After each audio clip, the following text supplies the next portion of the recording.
So this is just another, I guess, fifth video on my Trasco auxiliary box. Um, I kind of had trouble getting it aligned. On the forum I saw this on, he said, get a helper, but I couldn't get a helper, so I just made a setup out of 2x4s. And I guess with the wedge, I can kind of get it pretty close.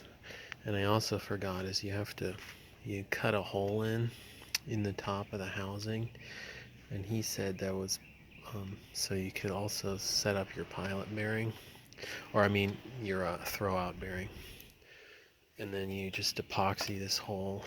You take the plug and epoxy it in, and then if you ever need to get in it again. But the 3 inches, it's pretty close. I think he says you can, change the alignment. You can shim it in or out. Cut the housing or cut the input shaft of the transmission. But I've got about a 30 second, 2 30 seconds, maybe a 16th gap. But if I might actually leave that just to get better weld penetration, rather than the weld sitting just on top of the material, so I can get some better fusion. It seems to be going okay.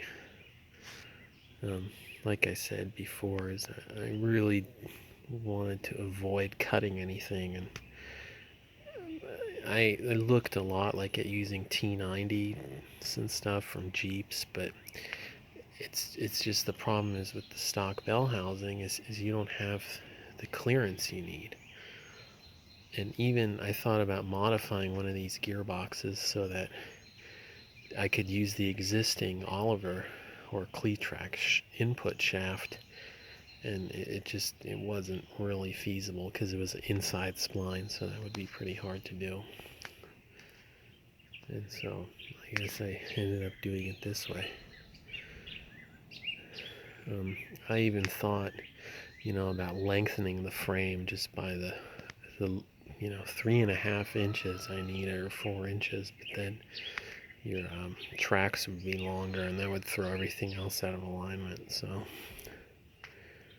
I guess that's it for now.